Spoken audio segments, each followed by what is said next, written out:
Hello students, so today we are going to start our new topic whose name is determinants. आपने ये topic करना है, ये topic related है matrix से। तो अभी अभी हमने टॉपिक मैट्रिक्स पढ़ा। तो मैट्रिक्स में हमने पढ़ा कि व्हाट इज मैट्रिक्स। मैट्रिक्स होता क्या है, कोई भी साइमल्टेनियस इक्वेशन जैसे है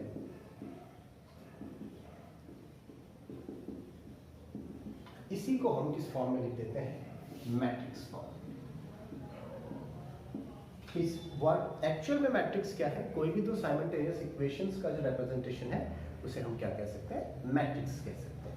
तो इसी मैट्रिक्स का जो एक्सपेंशन है वो क्या है, डेटरमाइनर्स। देखिए मैथ्स के अलग अलग ब्रांचेस के अलग अलग एक्सप्लेनेशन होते हैं और उसी से मैथमेटिक्स बढ़ती चली जाती है। फॉर एग्जाम्पल अगर हमारे पास मैथ्स का बेसिक क्या है, अगर आप देखें मैथ्स का बेसिक है हमारे पास में नंबर्स। फॉर एग्जाम्पल मैं एक नंबर लिख रहा हूँ, उस नंबर इज 3।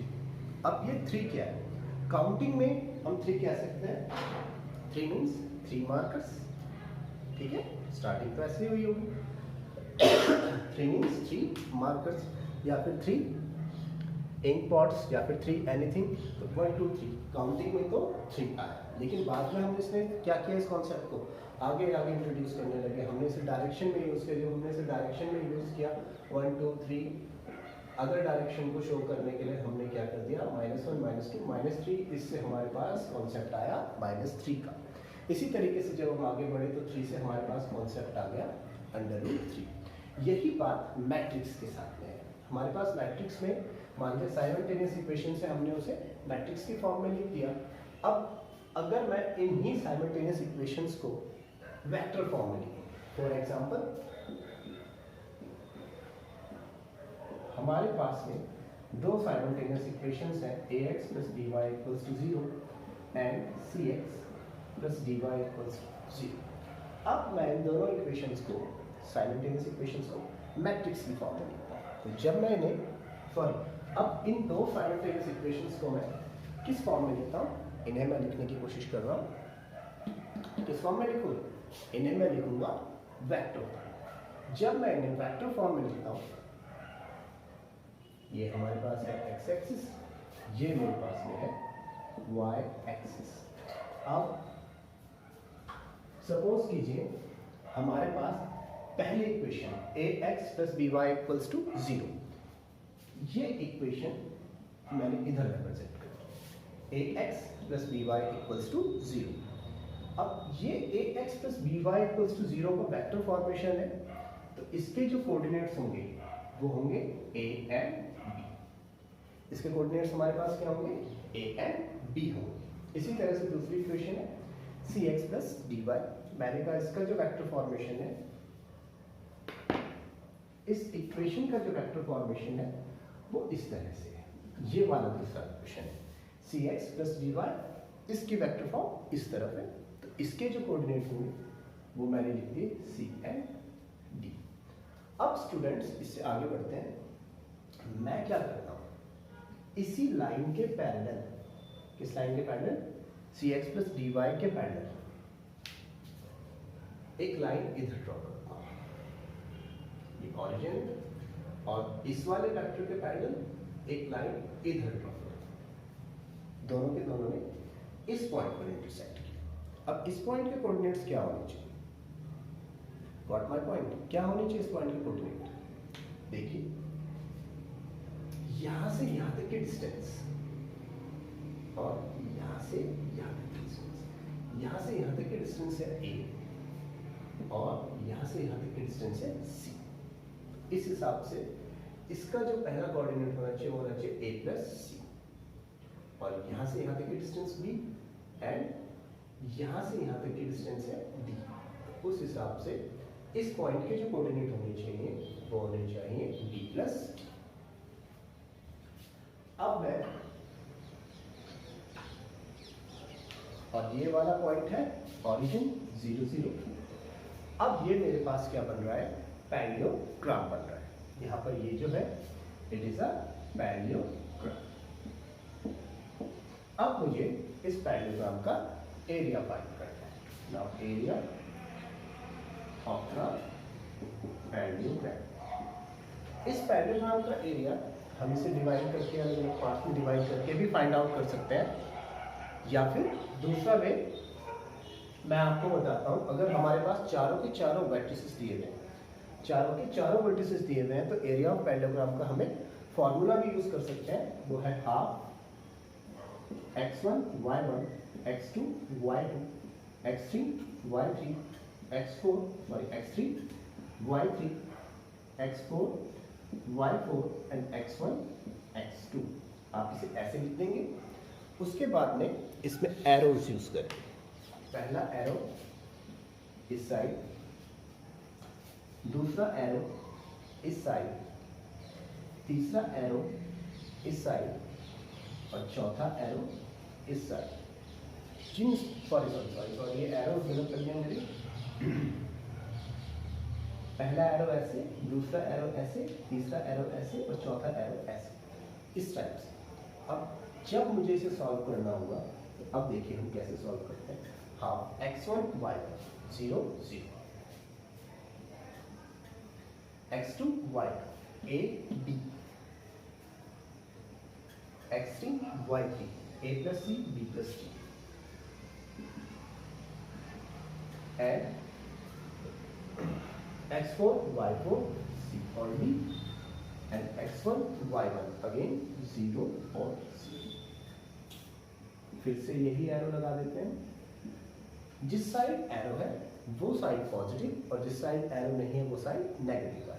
देखिए कैसे, half small bracket 0 into B plus A into B plus D plus A plus C into D plus C into 0। ये सभी के सभी जिन साइड एरो है वो मैंने क्या लिया है, पॉजिटिव। अब नेगेटिव में आ जाइए, 0 into a plus B into, देखिए 0 इंटू ए ऑपोजिट चलना है, b into a plus C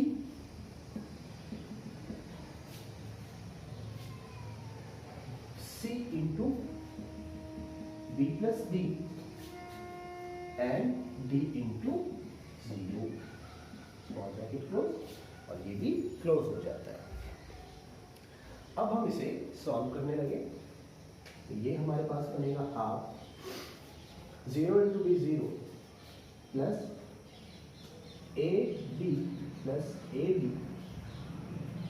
D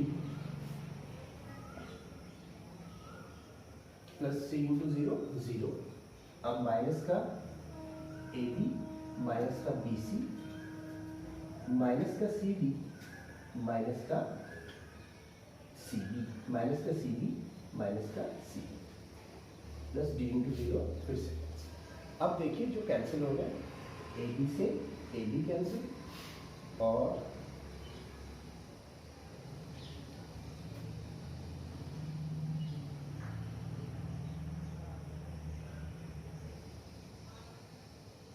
क्या कैंसिल होगा, 6 होने चाहिए थे।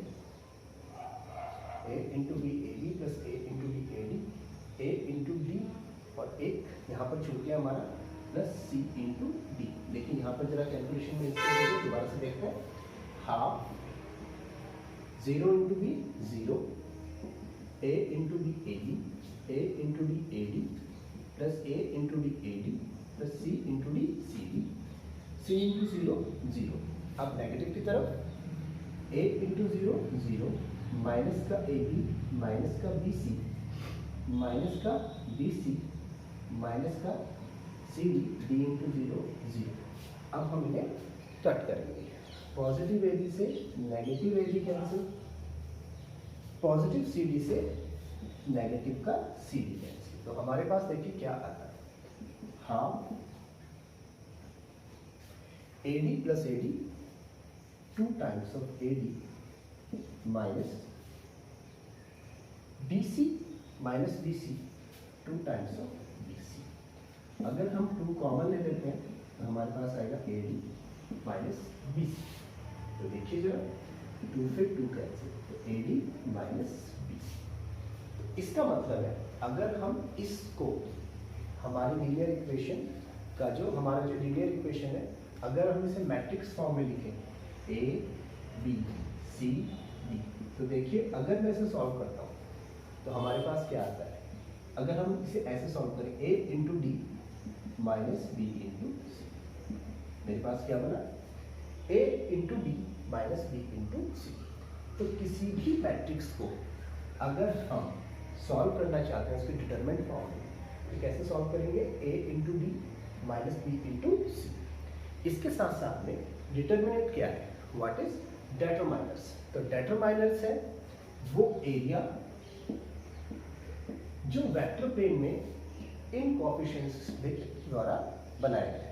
वेक्टर प्लेन में इन कोएफिशिएंट्स ने जो एरिया कवर किया है वो बनता है हमारा डेटरमाइनर। और डेटरमाइनर को सॉल्व करने के लिए अगर हमारे पास 2 क्रॉस 2 का मैट्रिक्स है A B C D, तो कैसे A into B plus B into C, ये फॉर्मूला लगा सकते हैं। आपको डेटरमाइनर का कॉन्सेप्ट आई थिंक क्लियर हो गया होगा।